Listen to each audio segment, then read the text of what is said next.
Assalamualaikum dan salam 9 Zulhijjah untuk anda semua. Saya Petri Yahya.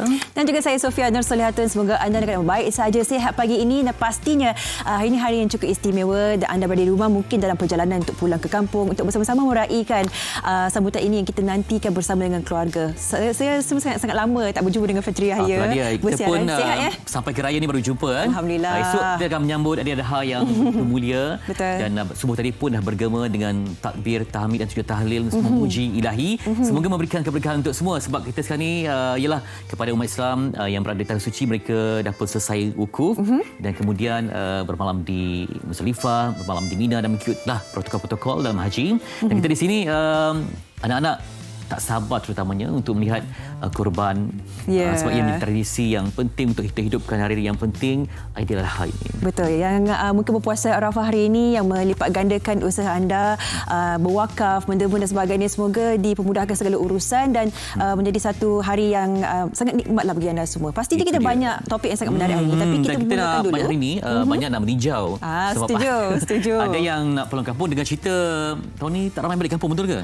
Betul ke? Tapi tengok jalan raya macam sesak pula. Tapi kami tidak membuat sebarang spekulasi. Itu hanya mungkin teori. Kita nak melihat sendiri nanti ada wakil yang akan sampai berada di tempat-tempat yang penting untuk melihat bagaimana pergerakan ataupun kalau raya ni kan, kalau Kuala Timur ni sangat meriah lah. Betul. Ramai yang sanggup lakukan apa saja. Terutama sekarang ni ada cuti sekolah.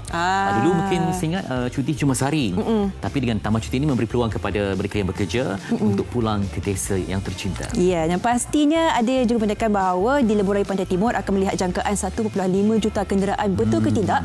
Kita akan bersama dengan rakan setugas kita, Asri, yang saya faham berada di PGU PDRM Pengkalan Udara Subang, di mana beliau sendiri akan beri tinjauan dari udara. Ni bagaimana agaknya? Dan perspektif beliau bagaimana melihat pergerakan di awal pagi. Sebab saya jangkakan mungkin ada yang masih lagi bekerja, mungkin balik petang ke malam ke. Yang penting rekod peribadi pernah dekat 14 jam kot. 14 jam. Kuala Lumpur ke Pantai Timur. Sebab ketika kalau bawa anak nak berhenti kan. Laparlah untuk itu dan ini memang macam kekuatan jiwa itu. Kita terus bersama dengan Asri. Bagaimana keadaannya bagi anda berada di jalan raya? Macam mana? Jam silakan, Asri. Jam. Silakan. Alhamdulillah. Terima kasih semua. Assalamualaikum, selamat pagi kepada semua penonton Malaysia hari ini. Terima kasih Petri dan Sofia yang bersiaran di Sri Pentas. Apa khabar? Sihat ke tidak? Esok nak raya ni dah prepare ke belum? Alhamdulillah, saya juga bersama tadi dia menaiki pesawat AW139 yang dipandu oleh Superintendent Tiagarajan, juga dibantu oleh saudara ACP ASP Yus Faizal Muhammad Yusof untuk melihat ataupun meninjau beberapa lokasi di Pantai Timur dan juga ada juga lokasi di sini. Ada 4 sebenarnya lokasi yang kami tujui tadi, antaranya Tol Gombak, Tol Bentung, Tol Karak dan juga Tol Jalan Duta. Ada juga jalan yang menunjukkan kesesakan dengan aliran trafik yang sedikit perlahan. Ada juga yang sedikit lancar. Tapi untuk menjawab persoalan itu, saya bersama dengan ACP Tuan Azman Syariat yang juga merupakan Ketua Urusan JSPT Bukit Aman. Assalamualaikum Tuan. Waalaikumsalam warahmatullahi wabarakatuh. Baik, Alhamdulillah. Okay, Tuan, mungkin kita dapat makluman bahawa lebih 1.5 juta kenderaan akan menggunakan Lebuh Raya KL Karak dan menghala sebenarnya dengan perayaan kita nantilah, perayaan Aidiladha. Mungkin Tuan boleh kongsikan tentang bagaimana keadaan yang sebelum ini dan juga hari ini, jangkaan akan datang pula macam mana? Baik, seperti mana yang dinyatakan tadi, kami baru sahaja selesai membuat pemantauan udara pasukan JSTT Bukit Aman bersama pasukan gerakan udara. Dan kami buat pemantauan di aliran terutamanya di Lebuh Raya Karak menghala ke Pantai Timur, yang mana kita percaya di sana sambutannya lebih meriah. Dan untuk pagi ini laluan di Lebuh Raya Karak kita nampak kenderaan memang banyak bertali arus, walau bagaimanapun masih ada pergerakan dengan baik. Kecuali di laluan-laluan yang mendaki bukit, kenderaan bergerak perlahan dan itu menyebabkan agak sesak. Begituan laluan masuk ke Plaza Tol Gombak masih tenang dan lancar. Begitu juga di Plaza Tol Gombak. Kita membuat pemantauan di Plaza Tol Gombak. Laluan masih lancar. Okey Tuan, mungkin daripada pemerhatian tadi ada tak macam operasi sementara mencari ataupun memastikan keadaan jalan sentiasa lancar di samping memastikan selamat mungkin akan dijalankan atau macam mana, ada perancangan? Baik, untuk musim perayaan sambutan Aidiladha, kita hanya lancarkan op lancar. Kita tidak melaksanakan op selamat. Op lancar ni bermula pada hari ini dan berlanjutan hingga pada hari Ahad, 2 hari bulan 7.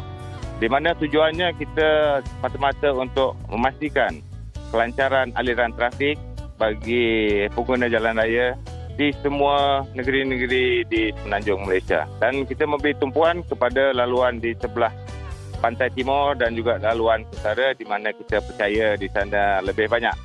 Dan setakat pemantauan kita pada malam tadi, laluan ke pantai timur dan ke utara memang agak sesak tetapi masih berjalan lancar. Tidak ada halangan-halangan yang jelas sehingga mengganggu laluan lalu lintas. Bagaimanapun laluan ke sebelah selatan Semenanjung ke Johor masih lancar. Okay, Tuan, panjang pemerhatian tadi kita lihat kan ada juga yang masih menggunakan laluan yang sesak tadi, tapi kita lihat ada juga yang membawa lori ataupun kenderaan berat menuju ke destinasi masing-masing. Mungkin apa pendapat Tuan? Untuk perayaan Aidiladha ini, pihak Kementerian Pengangkutan tidak ada mengeluarkan larangan pada kenderaan berat, jadi mereka masih boleh menggunakan laluan seperti biasa. Okey Tuan, sedikitlah pesanan untuk orang ramai ataupun orang awam yang bercadang untuk pulang ke kampung halaman. Baik, kami menjangkakan aliran trafik akan lebih tinggi pada petang ini dan malam ini kerana kita hanya mula bercuti mulai esok dan berkemungkinan ada yang mengambil cuti pada hari Jumaat dan seterusnya pada cuti hujung minggu. Saya juga menasihatkan semua pengguna jalan raya supaya memandu dengan berhati-hati, berhemah dan saling memberi kerjasama kepada pemandu lain. Maksudnya kita memandu secara defensif supaya kita mengelakkan diri kita pada terjebak pada kemalangan jalan raya dan sama-sama kita menurunkan statistik kemalangan jalan raya di negara kita. Alright, terima kasih banyak Tuan atas kesudian meluangkan masa bersama kami di MHI. Terima kasih banyak. Semoga selamat kepada anda semua. Semoga selamat sampai ke destinasi dan terima kasih kita ucapkan kepada pasukan barisan hadapan yang sentiasa memastikan keadaan trafik ataupun keadaan keselamatan kita semua dijamin selamat. Walaupun kita terpaksa bekerja di hari raya, biar jauh dari sisi, asalkan dekat di hati. Saya Azri Badrun untuk Malaysia hari ini kembali ke studio. Tidak asing memberikan laporan yang terkini. Pasti bagi mereka yang perlu berjuang pada hari esok itu perjuangan. Dan untuk anda untuk berjuang pulang ke kampung, pastikan e-wallet Tashengo semua telah pun diisi. Itu dia resmi persiapan fizikal kereta itu sendiri, persiapan yang terbaik. Anda sendiri sebagai pemandu ataupun peneman daripada pemandu dalam keadaan emosi yang stabil, yang tenang ya. Sebab kita ni kadang-kadang stres, penat, diuji dengan horn pun mungkin ada yang tersinggung. Bimbanglah apa yang berlaku kan. Makanan untuk bayi ke untuk anak ke semua dalam keadaan yang betul-betul bersedia. Supaya kita ni perjalanan yang betul-betul bahagia, tenang dan sampai dengan selamat. InsyaAllah kita doakan untuk anda semua. Kita akan berehat seketika. Sekembalinya kita menilai apakah persediaan menjelang Hari Raya Haji ini di sebelah pantai timur. Oh, di mana? Kata Dr. Anugerah Pahang. Nantikan jawapannya selepas ini di MHI.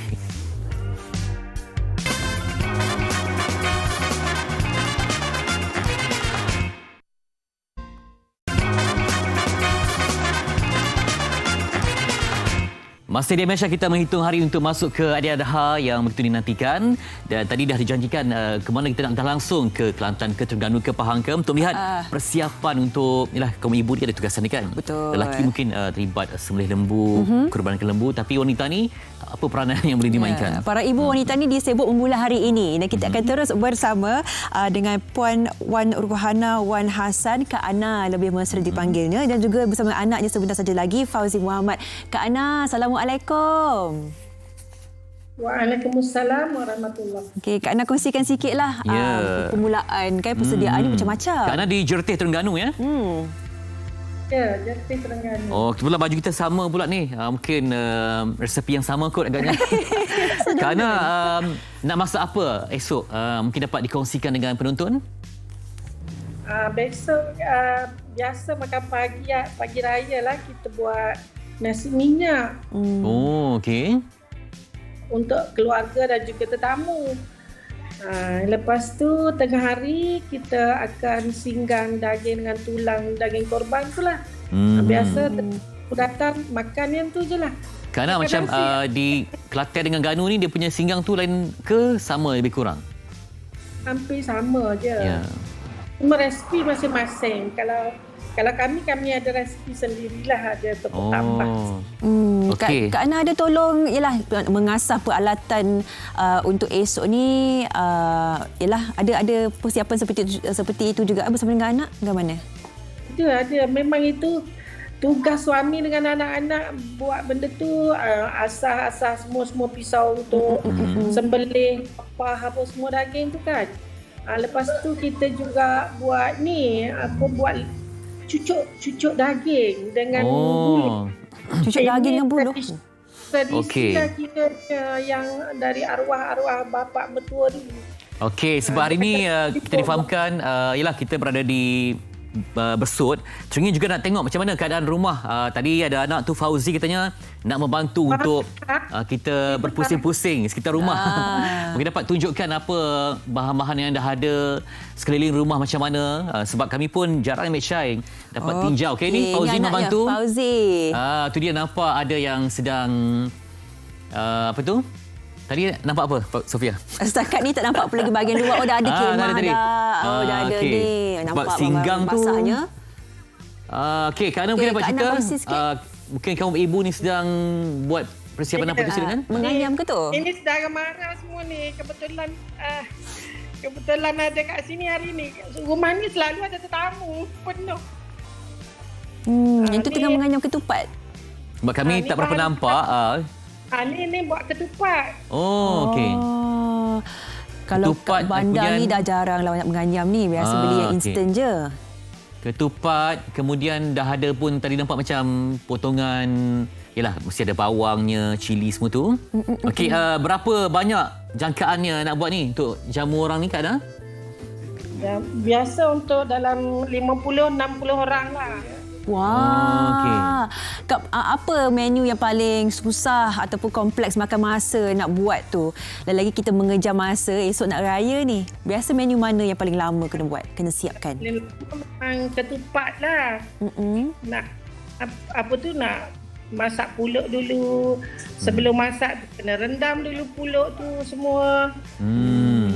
Jadi saya ingat kalau Ganu ni ada nasi dagang ke tak sempat buat, Kak Ana? Nasi dagang tak sempat. Tak sempat. Banyak menu. Lagipun banyak tempahan juga. Tadi nampak kaum lelaki dah pun sedia mengasah ya. Okey, sebab antara sunnahnya lah pisau tu mesti tajam.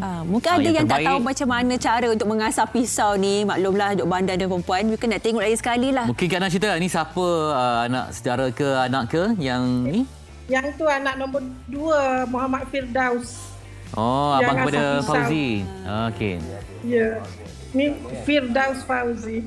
Banyak koleksi ya. Itu nak supply sekampung ke, Kak Ana? Koleksi peribadi ke macam mana tu? Banyak tengok. Apa benda? Pisau tu. banyak. Pisau memang. Yang sembelih lain, yang lapas lain. Yang tulang tu lain. Kan tulang tu kena benda lain, macam kapak macam itulah. Jadi suami Kak Ana lah yang mengajar anak-anak lelaki ni semua mengasah, menolong sehari sebelum raya ni. Memang sejak kecil lah dah dididik ya? Ya, memang macam tradisi lah. Buat ketupat, buat cucuk daging untuk dipanggang tu. Kalau boleh nak dengar juga suara suami, macam mana dia punya peranan ketika kurban ni. Okey, nama suami Kak Ana? Suami Fauzi Muhammad. Nama dia Fauzi bin Muhammad.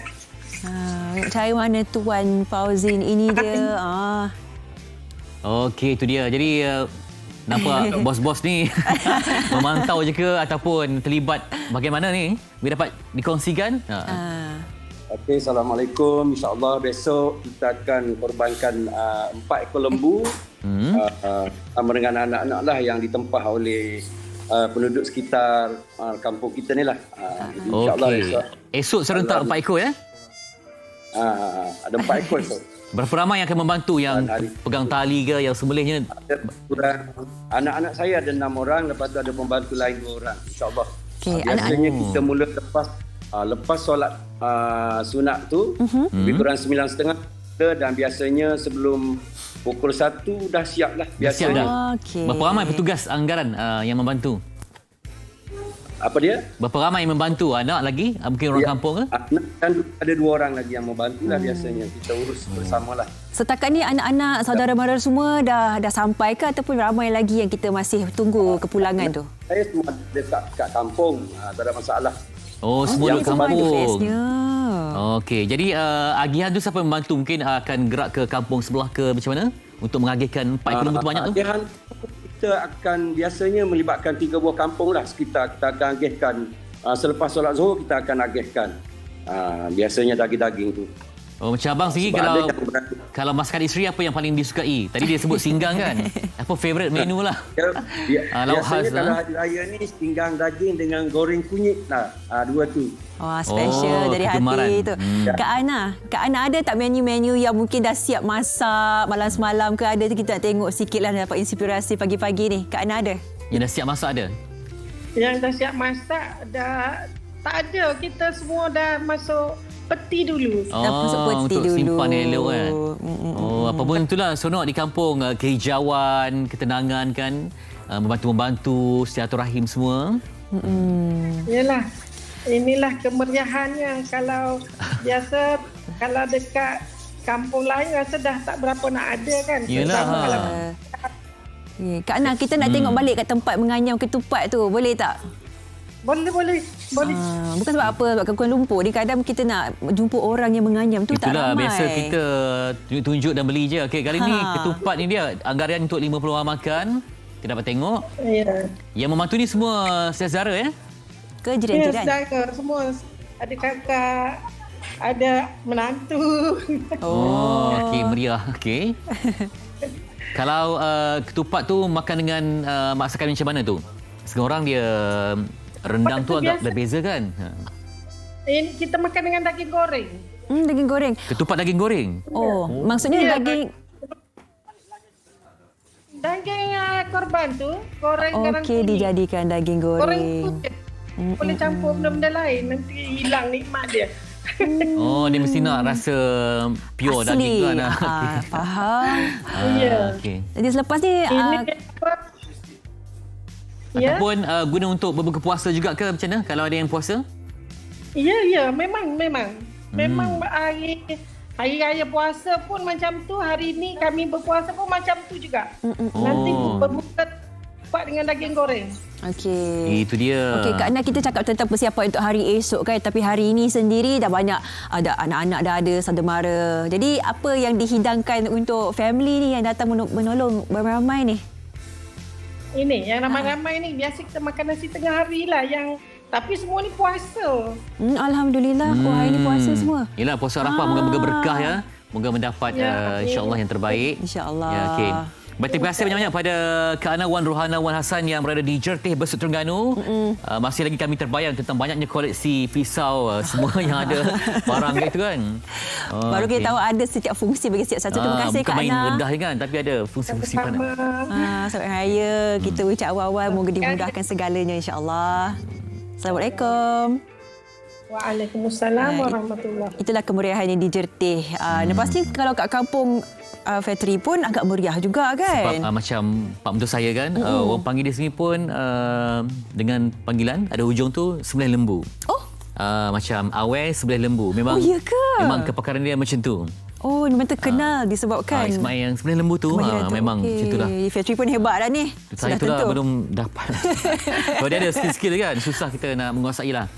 Lagipun saya tak makan daging. Oh yelah, faham. Apa pun boleh dipelajari selepas ini. Yang penting membantulah, potong-potong ke boleh. Function tu penting. Okey, kita akan saksikan kisah ini pula berkenaan dengan pengembala cilik di mana adik ni berusia 9 tahun begitu minat dalam dunia penternakan sejak usia yang sangat-sangat muda. Oh, 2 tahun pun dah terdedah pada penternakan. Ini rangkumannya untuk anda.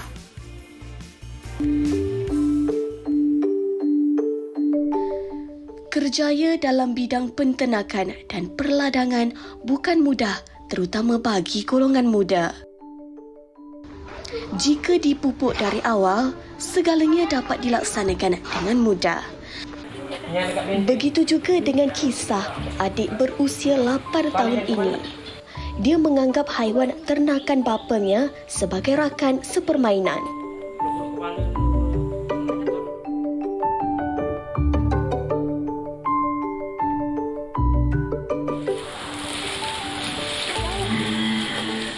Kecil-kecil cili padi.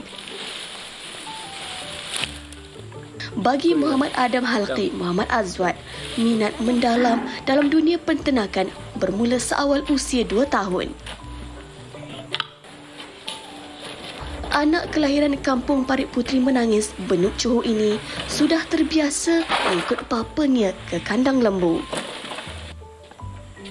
Segala aktiviti di kandang yang dilakukan bersama bapanya sudah menjadi rutin harian.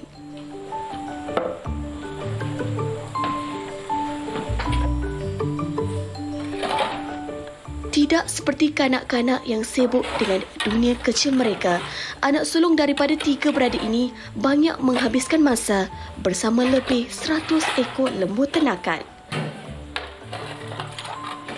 Saya berminat tengok ayah lah menjaga lembu, dan dalam badan saya ni saya ada semangat lah dengan lembu lah.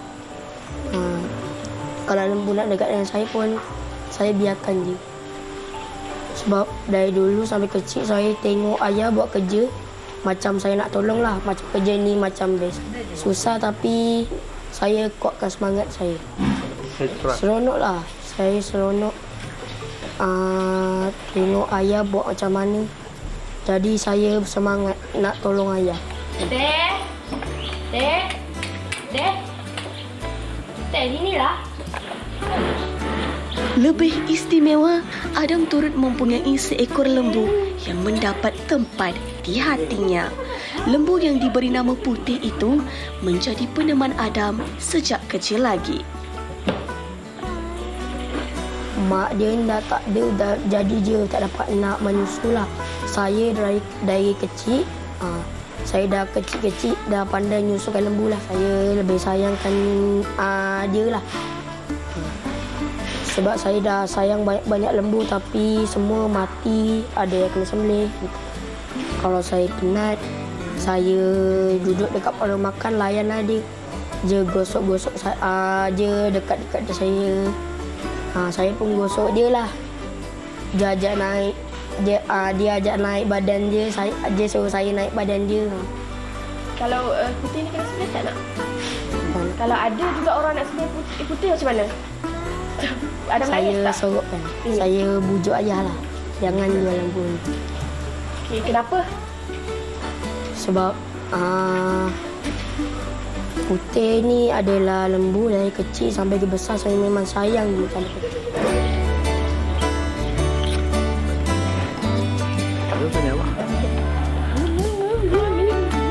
Setiap hari, selesai sahaja waktu persekolahan, Adam akan ke kandang lembu. Seawal jam 5 petang, dia akan membantu bapanya melakukan kerja-kerja di kandang dengan memberi makan dan membersihkan kandang.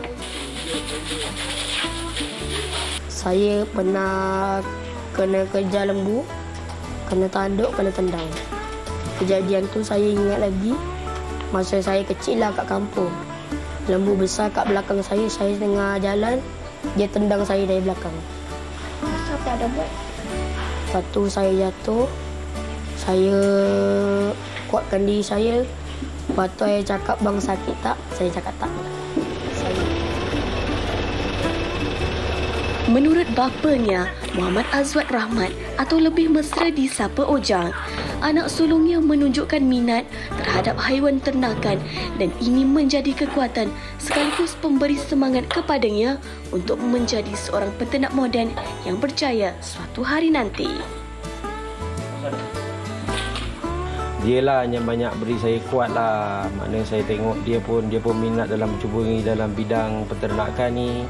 Kadang kita fikir kadang dia je lah. Maknanya dia tolong kita hari-hari kat sini lah. Kadang walaupun pagi dia pergi sekolah, balik pukul 5, dia tetap pergi ke kandang mandikan lembu, gaul makan, kasih makan lembu macam itulah.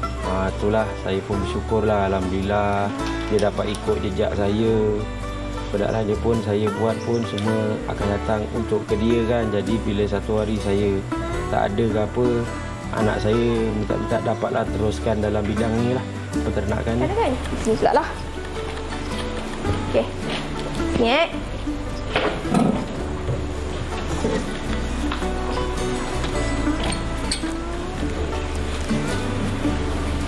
Okey, ini adalah rutin yang dilakukan oleh bujang dan anaknya Adam. Walaupun Adam baru saja berusia 8 tahun, namun semangat yang ada dalam diri Adam membuatkan dia ingin terus menceburi bidang penternakan ini. Jom dah, sana pula.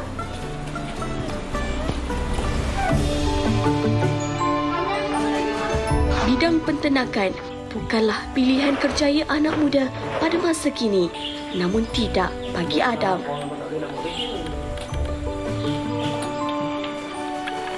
Dia tetap ingin mengikut jejak bapanya yang memberi inspirasi untuk menjadi seorang penternak muda yang berjaya pada masa hadapan.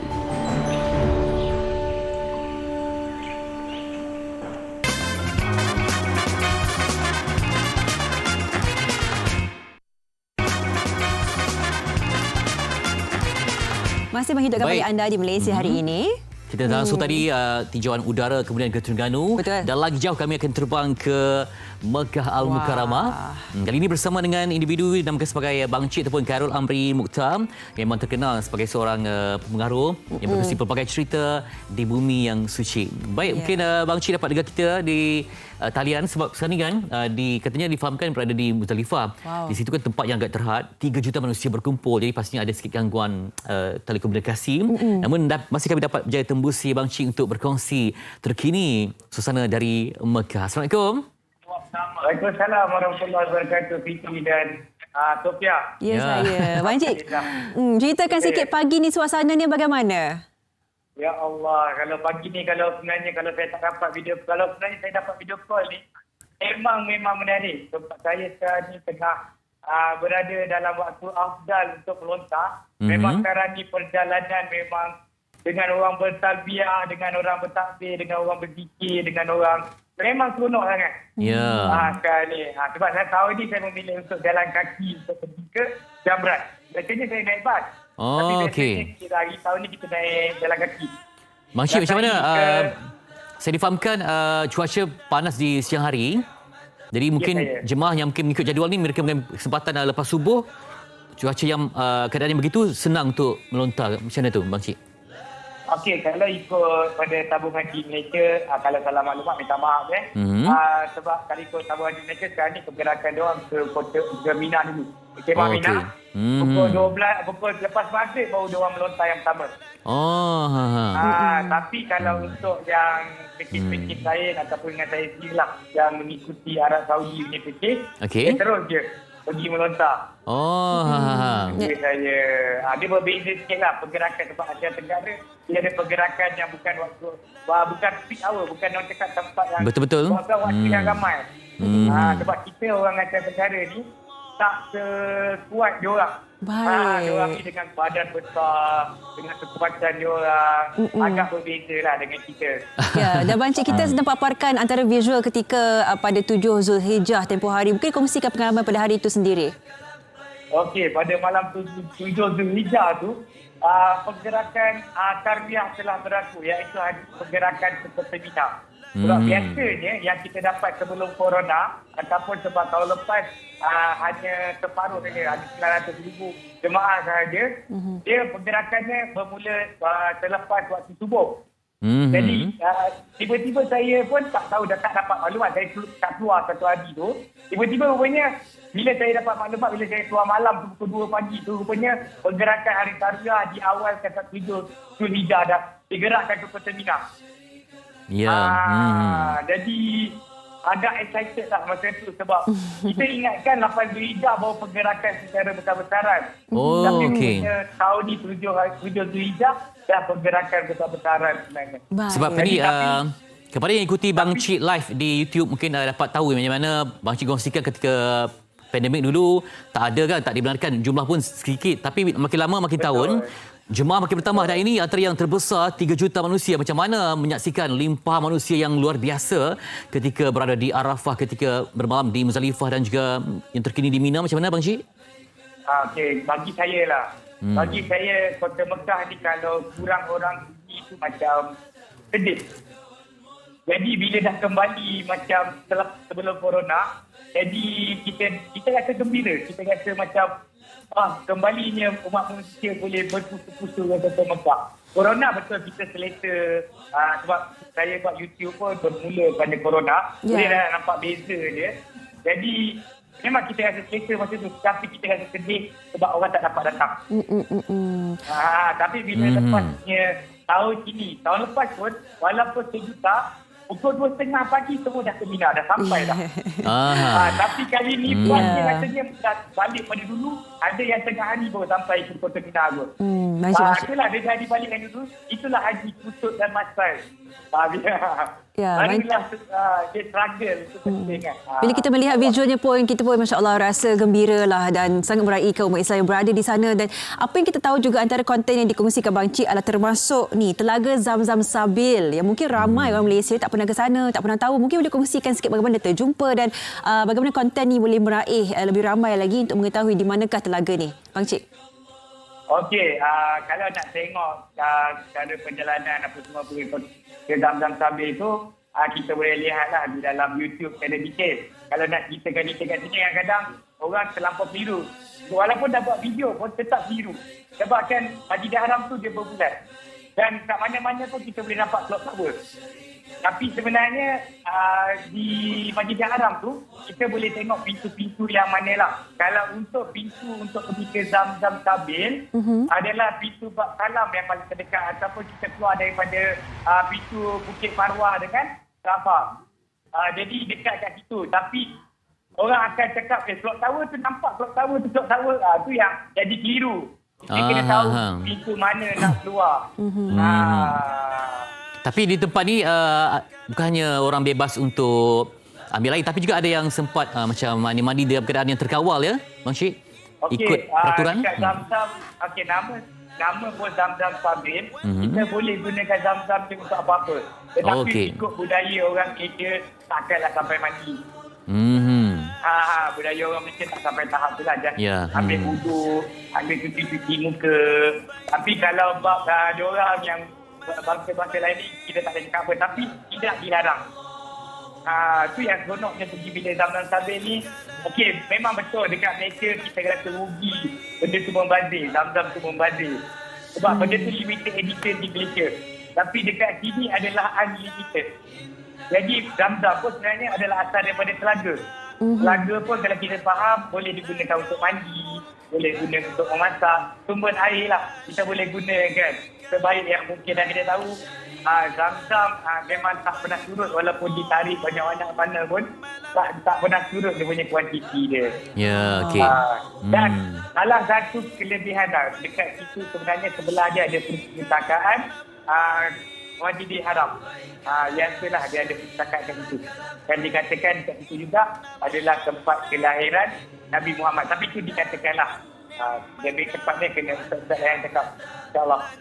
Bang Cik seakan-akan seorang ensiklopedia di mana kita dapat banyak informasi. Sekian lama berada di Mekah ya, lebih kurang 5-6 tahun juga Bang Cik ya? Alhamdulillah 8 tahun. Direzekikan. 8 tahun direzekikan saya. Dan juga ada dua cahaya mata juga berada bersama dengan Bang Cik di sana bersama dengan isteri ya? Betul saya.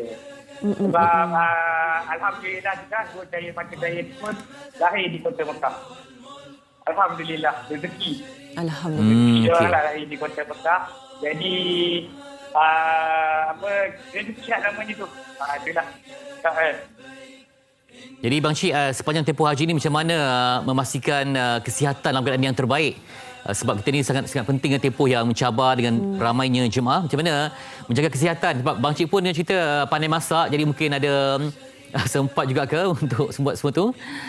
Okey, untuk saya yang hidup dah nak dekat lama, tak lama lagi lah Bang. Tapi saya dah biasa dengan pemakanan kat sini. Itu masalah yang saya tengok lah. Yang jemaah-jemaah selalu kena sebab pemakanan tak sama. Dan kita orang kat sini selalu makan yogurt. Memang untuk cuaca. Untuk kelebihan cuaca-cuaca panas ni, kita kena mengambil makanan-makanan yogurt untuk imun tinggi sikit. Ataupun menyejukkan badan. Ya. Dan juga makanan dekat Arab Saudi ni, kita orang berubah ikut musim. Kita orang tak makan nasi mandi musim sejuk. Macam tu lah. Kita orang makan nasi yang lain musim sejuk. Lepas tu bila kita pergi negara Pak Mesir, dia orang akan ada makanan yang berbeza. Jadi saya sebut adapt. Dan satu lagi, banyak jemaah batuk-batuk apa semua, sebenarnya dia minum air pahit. Dia, walaupun dah masak minum air pahit tu, sebab dia tahu nak hotel-hotel yang penginapan tabungan ini digunakan setahun sekali. Tapi bukan kita nak mengatakan tak bagus. Sebab tu kita bila keluar negara, kita ikut orang dia. Dan saya tetap minum air mineral water, air RO. Buat masak pun guna air RO. Macam itulah. Okey, itulah cara untuk mengadaptasikan. Dan masa beberapa saat saja lagi ni Bang Cik, mungkin satu pesanan buat para jemaah yang akan datang pula yang menyaksikan ketika ini, yang mengikuti di media sosial dan sebagainya. Apa antara salah satu nasihat yang boleh diberikan Bang Cik? Ya, Alhamdulillah, yang pertama sekali adalah kalau daripada Malaysia adalah daftar tabung haji lah.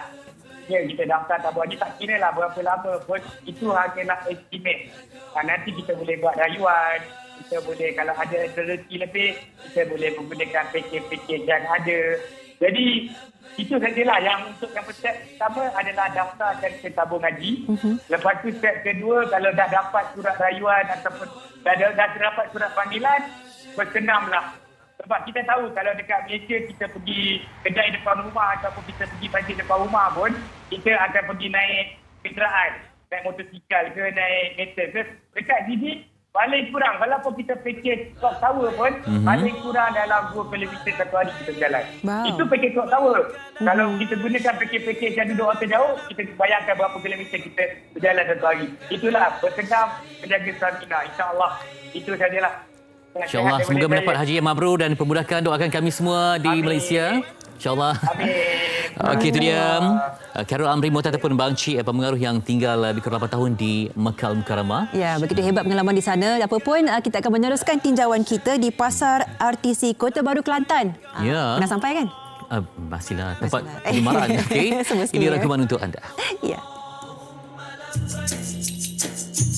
Hari Raya Aidiladha atau Hari Raya Haji disambut pada hari ke-10 bulan Zulhijjah, kalender Hijrah Islam. Simboliknya, perayaan Aidiladha, ibadah kurban dilakukan untuk memperingati peristiwa pengorbanan Nabi Ismail alaihi salam. Meriahnya di kawasan pantai timur, orang ramai mula membuat persiapan awal dengan membeli sayur-sayuran dan barangan pasar untuk dijadikan hidangan di pagi raya. Pusat Transformasi Luar Bandar, RTC Kota Baru Kelantan, menyediakan pelbagai pilihan sayuran dan barangan dengan harga yang berpatutan, menjadi pilihan orang awam membeli barangan dapur. Dia ingat memang dia kata sibuk belakang lah ke. Orang dia anak-anak cucu orang-orang hak roti balik kampung kan. Jadi kau duduk sana. Beli ni untuk anak-anak pesel mama suruh beli ulai banyak mah. Ramai sangat. Kemarin mau cik mari dah tapi taklah macam gini kan. Persiapan tu biasa saja sebab anak-anak nak balik. Jadi kita sediakan makanan untuk jamaah hari raya kan. Kita akan sediakan nasi biryani, kari ayam, daging semua itulah. Sebab hari raya untuk pagi raya saja. Selepas tu kita berkorban kan. Segi makanan mentah ni beli kat sinilah. Sebab dia lebih murah sikit berbanding dengan tepi jalan. Murah sikit lah. Dari segi sayur-sayuran, and then lauk pauk, ikan, semua tu murah.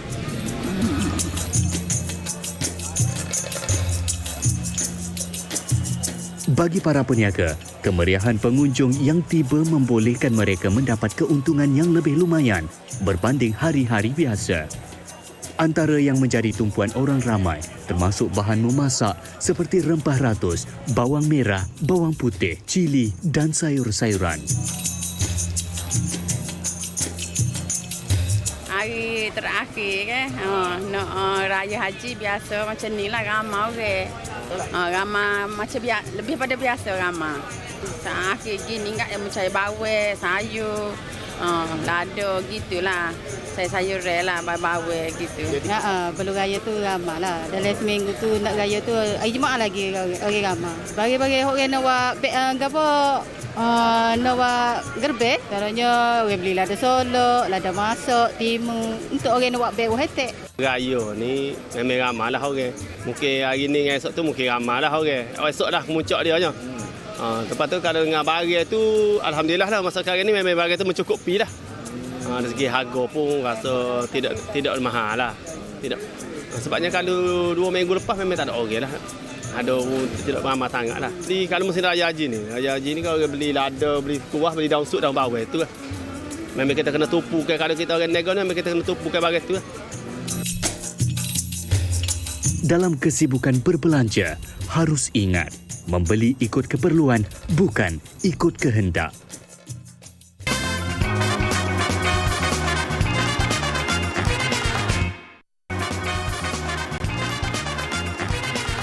Itu dia individu yang bukanlah terperangkap tapi memang jiwanya dah memang sebati dengan Malaysia.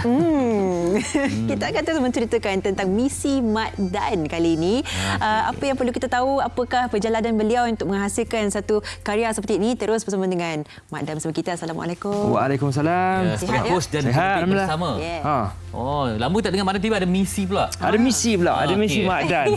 Tapi betul, dia agak lama yang saya tak keluar dekat TV. Bukan sebab apa, sebab alhamdulillah saya sekarang ni dalam position yang saya boleh betul-betul pilih yang kita nak buat apa yang sesuai untuk saya. Wow. Okay. Dan Jiwa travelog ke? Jiwa travel ni. Ini travelog, dia half travelog, half documentary sikit. Jadi lebih ke macam tu. Dia travelog tapi kamera tu 24 jam memang on je. So it's a real travelog lah. Apa yang you akan nampak, apa yang penonton dapat tengok lagi, itu semua yang real. Dia tak ada apa yang kita reka-reka ke apa, semua yang ada drama. Tak ada drama lah. Ada drama tapi itu drama yang betul-betul punya drama lah, alhamdulillah. Dan misi Mat Dan kali ini, apakah yang rasa macam beberapa bahagian atau parts yang tak boleh dilepasi oleh para penonton atau jangan miss lah bahagian-bahagian? Ya, bagi saya ada satu dulu yang kita dekat Tiger punya sanctuary lah, ataupun macam dipanggil macam pusat rehabilitasi hidupan liar lah. So dekat sana kita jumpa dengan macam ni lah. Jumpa dengan beberapa ekor harimau yang mangsa daripada jerat dawai, yang pemburu haram ni, yang masih ada. Even minggu lepas ada lagi satu kes dalam Malaysia dekat Gua Musang. Maknanya ada jumpa harimau yang mangsa daripada jerat dawai ni. So kita dapat tengok depan mata yang ada tangan dia kena potong, tangan kaki dia kena potong. Dan ialah mangsa-mangsa pemburu haram ni lah. So itu bagi saya harimau ni sangat penting dalam negara kita. Mat Dan, kalau ikutkan saya tengok pengalaman saya lah, tengok Mat Dan ni suka nature. Ya. Jadi memang itu juga yang akan dibawa dalam misi ni. Ya, kebanyakan benda yang kita cover ni ada benda-benda yang ada kaitan dengan alam sekitar dan nature macam tu lah. Sebab saya rasa, alhamdulillah sekarang ni saya ada platform dekat Malaysia, biar social media, digital, radio, even TV lah. Dan saya rasa saya punya responsibility, tanggungjawab saya sendiri sebenarnya untuk membantu, untuk give back to Malaysia. Sebab Malaysia bagi banyak pada saya sebenarnya. Macam-macam yang saya pernah dapat dekat Malaysia ni. So it's time for me to give back a little bit lah. Dan melalui program-program macam ni, insya-Allah kalau kita boleh create awareness, kesedaran tentang isu-isu yang agak penting jugalah dalam negara kita, insya-Allah that's what I can do lah. Dan Mat Dan bukan sekadar seorang pengacara tetapi juga penerbit bersama. Jadi mempunyai satu kata ataupun decision making untuk memastikan mesej itu sampai. Jadi apakah antara cabaran sebenarnya dalam menghasilkan Mat Dan misi Mat Dan kali ini? Ni kali pertama yang saya pernah depan kamera dan juga belakang takbir juga. So saya adalah co-producer dan sangat mencabar sebenarnya. Ni first time yang kita pernah produce satu TV program. Jadi it's pun a learning curve untuk saya jugalah, benda-benda yang kita tak pernah buat, kena dealing dengan orang, especially macam benda-benda yang contoh macam ni sekarang ni kita atas boat, so kita kena deal dengan Maritim Malaysia untuk dapat tengok, untuk naik atas boat dia orang semua tu. So agak pening juga, agak susah jugalah, dan sebenarnya cabar dia sekarang ni is right now bila dia akan tayang nanti. Sebab saya pun macam ni, saya debar tau. Saya macam takut kan. Kita shoot apa semua tu, bila kita just pengacara bagi saya, kita masuk, kita sehala saja. Kita sehala je. Sini kena fikir skrip semua. Ya, kena fikir skrip. Berapa lama syuting? Sebulan lokasi? Sebulan. Lokasi all around Malaysia lah. Kita Taman Negara, kita Pulau Redang, Pulau Kapas, kita even Bintulu. Dalam ni Madan cakap bahasa Melayu ke bahasa Inggeris ke ataupun bahasa Melayu lah. Bahasa Melayu lah. Bahasa Melayu lah. Cakap bahasa Inggeris pelik lah. Tak boleh lagi lah kalau program negara lain pula. Dia tak natural kalau English tau. Pelik kan? Okey, dah terbalik.